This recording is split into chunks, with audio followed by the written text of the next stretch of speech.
స్టిమ్ట్ YouTube ఛానల్కు స్వాగతం. ఈరోజు మాతో పాటు జాయిన్ అయినందుకు చాలా థ్యాంక్స్ అండి. ఈరోజు మనం ఏఐ అంటే ఆర్టిఫిషియల్ ఇంటెలిజెన్స్ ఇంకా డిజిటల్ మార్కెటింగ్ రంగాలలో గత 24 గంటల్లో జరిగిన కొన్ని ముఖ్యమైన అప్డేట్స్ గురించి కొంచెం లోతుగా మాట్లాడుకుందాం. కొన్ని ఇంట్రెస్టింగ్ విషయాలున్నాయి. అవునవును, ఈ రెండు ఫీల్డ్స్ ఎప్పుడూ ఏదో ఒక కొత్త విషయంతో ఉంటూనే ఉంటాయి కదా. ముఖ్యంగా ఏఐలో చూస్తే కొన్ని లీగల్ ఇష్యూస్, కొన్ని ఎథికల్ పాయింట్స్, ఆ తర్వాత ఇన్వెస్ట్మెంట్ రిజల్ట్స్.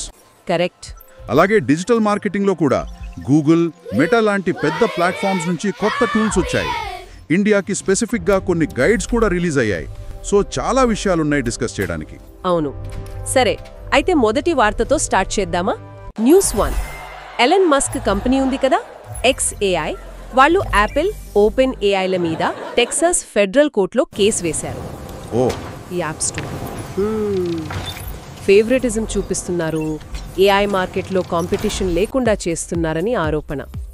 చిన్న విషయం కాదు, బిలియన్ల డాలర్ల నష్టపరిహారం అడుగుతున్నారు. దీని ఎఫెక్ట్ ఎలా ఉండొచ్చు? ఇది నిజంగా ఒక పెద్ద స్టెప్ అనే చెప్పాలి. అంటే ఏఐ స్పేస్లో డామినెన్స్ కోసం ఎంత టెన్షన్ నడుస్తుందో ఇది చూపిస్తుంది. అవును. మరీ ముఖ్యంగా యాపిల్ లాంటి ఒక గేట్ కీపర్ ప్లాట్ఫామ్ని, ఓపెన్ ఏఐ లాంటి ఒక లీడింగ్ ఏఐ ల్యాబ్ని డైరెక్ట్గా టార్గెట్ చేయడం అంటే XAI చాలా అగ్రెసివ్గా మూవ్ అవుతుందన్నమాట. ఇక్కడ ఇంట్రెస్టింగ్ ఏంటంటే ఎకోసిస్టంలో ఉన్న పవర్ డైనమిక్స్ని ఛాలెంజ్ చేస్తున్నారు. నిజమే. ఇది కేవలం డబ్బులు గొడవ కాదు, మార్కెట్ యాక్సెస్ గురించి, ఫెయిర్నెస్ గురించి, ఇంకా ఇన్నోవేషన్ అందరికీ అందాలా వద్దా అనే దాని గురించి కూడా.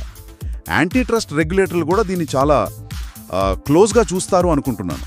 ఇది ఏఐ ఇండస్ట్రీ రూల్స్ ఎలా ఉంటాయో చెప్పే ఒక సూచన కావచ్చు. అంటే ఇది పెద్ద కంపెనీల మధ్య పవర్ పేనా, లేక కొత్తగా వచ్చిన వాళ్ళు పెద్దవాళ్ళని ఢీ కొట్టడమా? రెండూ ఉండొచ్చు. అంటే XAI కొత్తదైనా దాని వెనుక మస్క్ ఉన్నారు కాబట్టి రీసోర్సెస్ ఉంటాయి, అటెన్షన్ ఉంటుంది. అవును కదా. కానీ యాపిల్, ఓపెన్ ఏఐలకున్న మార్కెట్ షేరు, ఎస్టాబ్లిష్మెంట్ ముందు ఇది ఖచ్చితంగా ఒక పెద్ద ఫైటే. ఫైనల్గా ఏంటంటే ఏఐ ఇన్నోవేషన్ అందరికీ అందుబాటులో ఉండాలా, లేక కొద్దిమంది చేతుల్లోనే ఉండాలా అనే డిబేట్ కూడా ఇది దారితీస్తుంది. Interesting point. సరే, ఇక రెండో వార్త చూద్దాం. న్యూస్ 2. ఇది కొంచెం బాధాకరమైన వార్త. కాలిఫోర్నియాలో ఒక ఫ్యామిలీ ఓపెన్ ఏఐకైనా ఇంకా వాళ్ల CEO శామ్ అల్ట్మన్ పైన కేసు వేశారు. Oh no. వాళ్ల 16 ఏళ్ల అబ్బాయి సూసైడ్ చేసుకోవడానికి ChatGPT కారణమని. ఆ చాట్ బాట్ నెలల తరబడి అబ్బాయికి సెల్ఫ్ హార్మ్ గురించి సలహాలిచ్చిందని వాళ్ళ ఆరోపణ. వింటుంటేనే చాలా కష్టంగా ఉంది. నిజంగా చాలా విషాదకరమండి. ఇలాంటి కేసులు ఏ టెక్నాలజీకున్న నైతిక బాధ్యతలు, సేఫ్టీ మెకానిజమ్స్ మీద చాలా చాలా సీరియస్ ప్రశ్నలు లేవనెత్తుతాయి. అవును. ముఖ్యంగా యంగ్ యూజర్స్ మెంటల్ హెల్త్ పై ఈ చాట్బాట్ల ప్రభావం ఏంటి? ఒకవేళ ఏఐ మోడల్ ఇలా హానికరమైన కంటెంట్ ఇస్తే ఎవరు బాధ్యులు? డెవలపర్సా, కంపెనీనా, లేక టెక్నాలజీనేనా? ఇవన్నీ చాలా కాంప్లెక్స్ లీగల్, ఎథికల్ ఇష్యూస్ అన్నమాట. మరి దీనికి సొల్యూషన్ ఏముంటుంది? ఏఐని కంట్రోల్ చేయాలా, లేకపోతే డెవలపర్స్ ఏమైనా జాగ్రత్తలు తీసుకోవాలా? కంట్రోల్ చేయడం కష్టం కదా. టెక్నాలజీ ప్రోగ్రెస్ని ఆపలేము, కానీ safety guidelines, ethical rules మాత్రం చాలా స్ట్రిక్ట్గా ఉండాలి.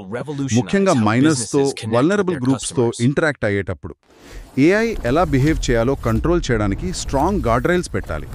ఈ case AI safety research, policy డిస్కషన్స్ని ఇంకా ముందుకు తీసుకెళ్తుంది. అంటే ఇది కేవలం అకౌంటబిలిటీ గురించే కాదు, మనుషుల వెల్బీయింగ్ని నిజంగా ప్రయారిటైజ్ చేసేలా ఏఐ సిస్టమ్స్ని ఎలా డిజైన్ చేయాలి అనే దాని గురించి కూడా. అర్థమైంది. Okay, next news 3. China tech joint Alibaba ఉంది కదా, వాళ్ళ లేటెస్ట్ ఎర్నింగ్స్ రిపోర్ట్ వచ్చింది. వాళ్ళు ఏఐలో బాగానే ఇన్వెస్ట్ చేశారట, కానీ దానివల్ల పెద్దగా గ్రోత్ ఏం కనిపించట్లేదు అంటున్నారు. అవునా? అవును. క్లౌడ్, ఏఐ సెగ్మెంట్లలో జస్ట్ సింగిల్ డిజిట్ గ్రోత్ మాత్రమే ఉందట. అంటే ఏఐ హైప్ ఎక్కువ ఉండి రియల్ రిటర్న్స్ తక్కువగా ఉన్నాయా? ఇది కొంచెం మిక్స్డ్ పిక్చర్ అనుకోవచ్చు. అలీబాబా విషయంలో చూస్తే చైనా ఎకానమీలో ఉన్న కొన్ని ఇబ్బందులు, గ్లోబల్ కాంపిటీషన్, రెగ్యులేటరీ ప్రెషర్స్, ఇవన్నీ కూడా ఎఫెక్ట్ చూపిస్తుంటాయి. ఓకే. ఏఐ అనేది ఫండమెంటల్ టెక్నాలజీ కాదనలేము, కానీ దాన్ని వెంటనే ప్రాఫిటబుల్ ప్రోడక్ట్స్గా మార్చడం, ముఖ్యంగా ఎకనామిక్ అన్సర్టనిటీ ఉన్నప్పుడు కొంచెం కష్టం. గ్లోబల్ ట్రెండ్ కూడా కొంచెం ఇలాగే ఉంది.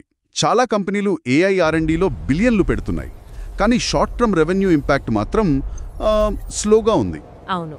అంటే ఏఐ పొటెన్షియల్ రియలైజ్ అవ్వడానికి టైం పడుతుంది. దీన్ని స్ప్రింట్లా కాకుండా మారథాన్లా చూడాలన్నమాట. అంటే ఇన్వెస్ట్మెంట్కి రిటర్న్స్ రావడానికి టైం పడుతుంది అంటారు. ఓకే.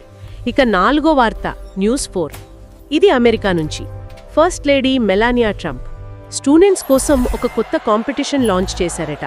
ప్రెసిడెన్షియల్ ఏఐ ఛాలెంజ్ అని. ఇంట్రెస్టింగ్. K-12 గ్రేడ్స్ పిల్లలు వాళ్ల కమ్యూనిటీల్లో ఉండే ప్రాబ్లమ్స్కి సొల్యూషన్స్గా ఏఐ ప్రాజెక్ట్స్ క్రియేట్ చేయాలట. పిల్లల్లో ఇన్నోవేషన్, ఎథికల్ ఏఐ వాడకాన్ని ఎంకరేజ్ చేయడమే లక్ష్యమట. ఇది చాలా మంచి ప్రయత్నం అండి. చిన్న వయసులోనే పిల్లలకి ఏఐ టెక్నాలజీ గురించి చెప్పడం, దాని పొటెన్షియల్తో పాటు దాన్ని రెస్పాన్సిబుల్గా ఎలా వాడాలో నేర్పించడం చాలా ఇంపార్టెంట్. నిజమే. ఇలాంటి ఛాలెంజెస్ వల్ల ప్రాబ్లమ్ సాల్వింగ్ స్కిల్స్, క్రియేటివిటీ పెరుగుతాయి. అంతేకాదు, ఏఐని కేవలం ఒక టెక్నికల్ టూల్గా కాకుండా సొసైటీకి ఎలా ఉపయోగపడుతుందో వాళ్ళు నేర్చుకుంటారు. గవర్నమెంట్ లెవెల్ నుంచి ఇలా సపోర్ట్ రావడం ఫ్యూచర్ టెక్నాలజీ డెవలప్మెంట్కి మంచి ఫౌండేషన్ వేస్తుంది. కరెక్ట్. పిల్లల్లో టెక్నాలజీ మీద ఇంట్రెస్ట్తో పాటు రెస్పాన్సిబిలిటీ కూడా నేర్పించడం ముఖ్యం. సరే, ఏఐ సెక్షన్లో లాస్ట్ న్యూస్ 5. ఒక కొత్త రీసెర్చ్ ప్రకారం ఆర్టిఫిషియల్ ఇంటెలిజెన్స్ వల్ల యంగ్ పీపుల్కి, ముఖ్యంగా ఫ్రెషర్స్కి ఎంట్రీ లెవెల్ జాబ్స్ తగ్గుతున్నాయట. అంటే రొటీన్ టాస్క్లని ఏఐ టూల్స్ ఆటోమేట్ చేస్తున్నాయి కదా, అందుకే అంటున్నారు. ఇది కొంచెం వరీయింగ్ విషయమే కదా. ఖచ్చితంగా ఇది గమనించాల్సిన విషయం. ఏఐ ఆటోమేషన్ జాబ్ మార్కెట్ని ఎలా మారుస్తుంది అనేది పెద్ద డిబేట్ కదా. ఈ రీసెర్చ్ అదే చెప్తోంది. అవును. ఎంట్రీ లెవెల్ జాబ్స్లో ఎక్కువగా data entry, basic analysis, customer service లాంటి పనులుంటాయి. వీటిలో చాలా వరకు ఏఐ ఇప్పుడు బాగా చేయగలదు. అంటే యువత జాబ్ మార్కెట్లోకి రావడానికి కావాల్సిన స్కిల్స్ మారిపోతున్నాయన్నమాట. రీస్కిల్లింగ్, అప్స్కిల్లింగ్ అనేవి ఇప్పుడు చాలా క్రూషియల్. కరెక్ట్. కేవలం డిగ్రీ ఉంటే సరిపోదు. ఏఐతో కలిసి పనిచేసే స్కిల్స్, లేదా ఏఐ చేయలేని క్రిటికల్ థింకింగ్ స్కిల్స్, వాటి అవసరం పెరుగుతుంది. అంటే ఎడ్యుకేషన్ సిస్టంలో కూడా మార్పులు రావాలి అంటారా? డెఫినెట్గా రావాలి. కరిక్యులం మారాలి. AI literacy, data skills, adaptability, వీటి మీద ఫోకస్ పెంచాలి. ఇందాక మనం చెప్పుకున్న ఆ ప్రెసిడెన్షియల్ ఏఐ ఛాలెంజ్ లాంటివి కరెక్ట్ డైరెక్షన్లో ఒక స్టెప్ అంతే. ఇదొక పెద్ద సిస్టమిక్ ఛాలెంజ్. ఓకే, అది ఏఐ వైపు ఉన్న మేజర్ అప్డేట్స్. ఇప్పుడు కొంచెం గేర్స్ మార్చి డిజిటల్ మార్కెటింగ్ వైపు చూద్దాం. ఇక్కడ కూడా చాలా జరుగుతున్నాయి. న్యూస్ 6. గూగుల్ యాడ్స్ నుంచి ఒక అప్డేట్. పర్ఫార్మెన్స్ మ్యాక్స్ అంటే పీమాక్స్ క్యాంపెయిన్ల కోసం కొత్తగా అకౌంట్ లెవెల్ రిపోర్టింగ్ ఫీచర్స్ ఇస్తున్నారట. ఓ గుడ్. మార్కెటర్లు వాళ్ళ యాడ్స్ పర్ఫార్మెన్స్ని ఇంకా బాగా అర్థం చేసుకోవడానికి ఇది హెల్ప్ అవుతుందట. అసలు ఈ పీమాక్స్ ఏంటి? ఈ అప్డేట్ ఎందుకంత ఇంపార్టెంట్? పర్ఫార్మెన్స్ మ్యాక్స్, పీమాక్స్ అంటాం కదా, ఇది గూగుల్ యాడ్స్లో ఒక క్యాంపెయిన్ టైప్ అన్నమాట. ఇదేం చేస్తుందంటే ఏఐని యూజ్ చేసి యాడ్స్ని గూగుల్కు సంబంధించిన అన్ని ఛానల్స్లో, అంటే search, display, YouTube, Gmail, maps, discover అన్నిట్లో ఆటోమేటిక్గా చూపిస్తుంది. ఇది పవర్ఫుల్లే, కానీ చాలా మంది మార్కెటర్లకు ఇదొక బ్లాక్ బాక్స్ లాగా అనిపించేది. అంటే యాడ్స్ ఎక్కడ రన్ అవుతున్నాయి, ఏది బాగా పనిచేస్తోంది అనే దానిపై ఫుల్ కంట్రోల్ ఉండదు, క్లారిటీ తక్కువ. అవును, విన్నాను. ఈ కొత్త అకౌంట్ లెవెల్ రిపోర్టింగ్ ఫీచర్స్ ఆ గ్యాప్ ని కొంచెం ఫిల్ చేస్తాయి అన్నమాట. మార్కెటర్లు తమ బడ్జెట్ ఎక్కడ ఖర్చు అవుతోంది, ఏ ఛానల్స్, ఏ క్రియేటివ్ అసెట్స్ ఎక్కువ రిజల్ట్స్ ఇస్తున్నాయో కొంచెం క్లియర్గా చూడగలరు. అంటే చాలా అవసరమైన ట్రాన్స్పరెన్సీ వస్తోంది. దీనివల్ల ఆప్టిమైజేషన్, స్ట్రాటజిక్ డిసిషన్స్ తీసుకోవడం ఈజీ అవుతుంది. అంటే మార్కెటర్లకు వాళ్ళ యాడ్ స్పెండ్ మీద ఇంకాస్త పట్టు దొరుకుతుంది. మంచిది. సరే, నెక్స్ట్ న్యూస్. మెటా అంటే ఫేస్బుక్, ఇన్స్టాగ్రామ్ వాళ్ళ పేరెంట్ కంపెనీ, వాళ్ళు తమ మార్కెటింగ్ ఏపీఐని అప్డేట్ చేశారట. ముఖ్యంగా అడ్వాంటేజ్ ప్లస్ ఆటోమేటెడ్ యాడ్ ప్లేస్మెంట్స్కి సపోర్ట్ ఇంప్రూవ్ చేశారట. థర్డ్ పార్టీ టూల్స్ వాడే వాళ్ళకి ఇది ఎలా ఉపయోగపడుతుంది? ఏపీఐ అంటే సింపుల్గా చెప్పాలంటే వేరువేరు సాఫ్ట్వేర్ ప్రోగ్రామ్స్ ఒకదానితో ఒకటి కమ్యూనికేట్ చేసుకోవడానికి, డేటా షేర్ చేసుకోవడానికి హెల్ప్ చేసే బ్రిడ్జ్ లాంటిది. Okay. Meta marketing API update అయిందంటే హూట్ స్వీట్, స్ప్రౌట్ సోషల్ లాంటి third party social media management add tools ఉంటాయి కదా, అవి మెటా యాడ్ ప్లాట్ఫామ్తో ఇంకా ఎఫెక్టివ్గా ఇంటిగ్రేట్ అవ్వగలవు. అడ్వాంటేజ్ ప్లస్ అనేది మెటా వాళ్ళ ఏఐ పవర్డ్ ఆటోమేషన్ ఫీచర్స్. ఆడియన్స్ని టార్గెట్ చేయడం, యాడ్స్ ఎక్కడ చూపించాలో డిసైడ్ చేయడం లాంటివి ఆటోమేట్ చేస్తుంది. రైట్.